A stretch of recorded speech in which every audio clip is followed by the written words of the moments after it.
Right, so I'm continuing the rest of my talk, reproducing it at home on the evening of the same day. After I had studied the mystics as I have described, I finally knew and became convinced of what the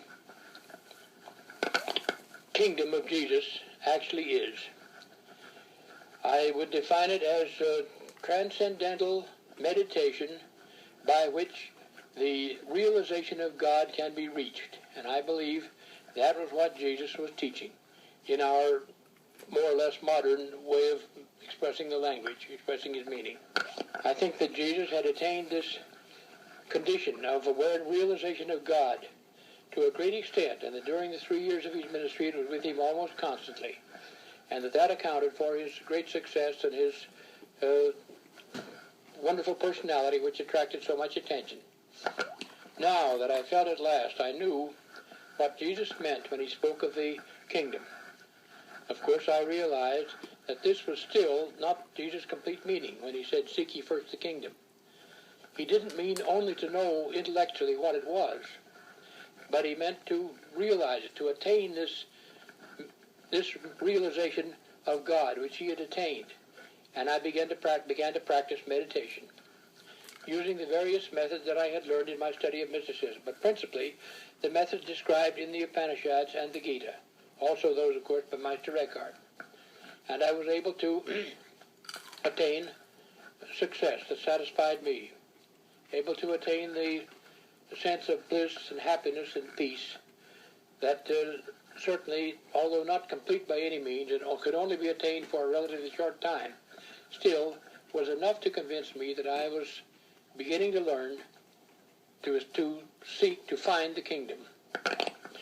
Now that I understood this, I did not try particularly to talk to others about it. I was not sure enough of my attainment of the kingdom to be able to do that. But I did write my book, To Know What We Are, because of this feeling, because I felt the book could be helpful to many people who were led astray by not knowing what the kingdom was. I saw the great contrast and had seen the great contrast between the teachings of Jesus in the three Gospels and his single-minded emphasis upon teaching people to attain to the kingdom, and the difference between Paul's concept of Jesus, the vision that he saw of Jesus, the extraordinary effort that he made, and the success that he had in teaching people of his vision of Jesus without knowing much about Jesus himself, and the evolution of that into the Gospel of John, where Jesus became a very different person than he is depicted in the three Gospels. And then other writings in the New Testament leading up to the book of Revelations, which is certainly, in my opinion, the most Gnostic book in the Bible, permeated with Gnostic ideas, Gnostic imagery, and Gnostic grandiose thoughts. I believe that for one who wishes to understand the early history of the church, it is necessary for him to study Gnosticism, and preferably to study the writings of the Gnostics, not from the viewpoints of Christianity, but from the Gnostics themselves, if he can find such writings. Because the Gnostic ideas are certainly present, to a great extent, in the teachings of Paul, of John, and of Revelations, and they have come to conclude a considerable part of the teachings of the Christian church. But the Christian church is broad. It includes many things. In my opinion, it can include, at the same time, the picture of Jesus given in the three Gospels, and his idea of the kingdom, as I have expressed it, and include also the vision that Paul saw of Jesus and the crystallization of that image into much of the Orthodox Church teachings. I think our church can obtain both of these. Some people perhaps might think that they are both the same, different sides of the same coin. I cannot see them as that close together. They seem to me rather like different poles of the earth, separated by a wide difference. But they are all in Christian church. Because of this, I believe that the kingdom of Jesus is essentially the same as the Tao of Lao Tzu, the same as the Nirvana of Buddha, the same as the Alone of Plotinus, the same as the Godhead of Eckhart, and, above all, the same as the conception of Brahman, and of the Atman in the Hindu Upanishads. All of these concepts, in my opinion, are but what represent the different ways, the different roads by which the kingdom of Jesus may be obtained. I also believe that the Christian church has produced many holy men, wonderfully endowed men, many saints. But I believe that the Mohammedans also produced saints. The Buddhists produced saints or holy men. The Mohammedans produced saints or holy men. And the Hindus, early Hindus, produced them. And even the later Hindus produced these saints all together, representing the many different ways by which realization of God can be obtained. I see no essential conflict between these different religions or between the different methods of attaining God. The important point is to realize and to become aware of God in whatever manner we may choose. Many men have attained this realization of God outside of any religion. The poet Alfred Tennyson has stated in his writings that he could obtain this blissful meditation and awareness of the great power by simply repeating his name time after time to himself until he obliterated all other thoughts, and the thoughts of the kingdom could flow into his mind.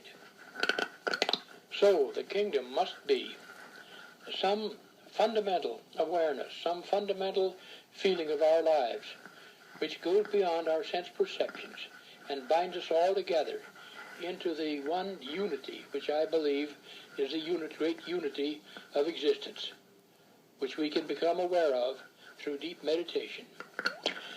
Since I have this feeling of the unity of the universe and the unity of all the fundamental purposes of religion to be the realization of this great power, the God, which permeates all of existence, I have no feeling of enmity, no feeling of superiority toward any method of attaining the realization of God.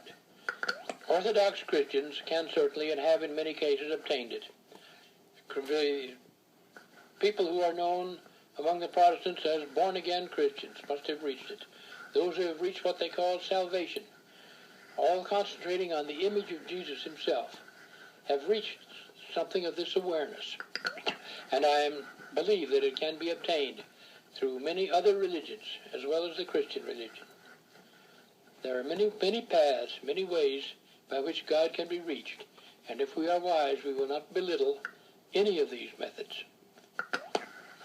This concluded my half-hour talk before the roundtable class of the United Presbyterian Trinity Church on January 23rd, 1977.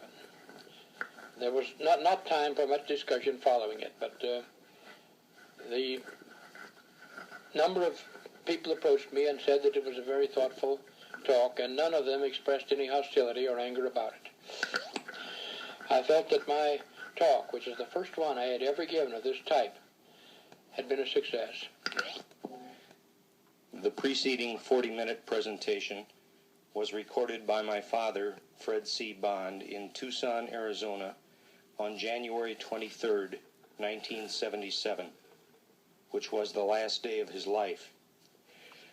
The first 30 minutes were recorded in the morning at Trinity Presbyterian Church during an adult study class. The introductory comments were made by Mr. Jack Lax of the church. The last 10 minutes of the presentation were recorded at my father's home shortly before he was stricken and taken to Tucson General Hospital, where he died on the operating table. While these comments contain certain portions of Fred Bond's theological beliefs, his complete theology and philosophy are outlined in the book To Know What We Are, which he published in 1972. Another book, entitled Episodes in Human Understanding, was finished a few months before his death, but publication has not yet been arranged.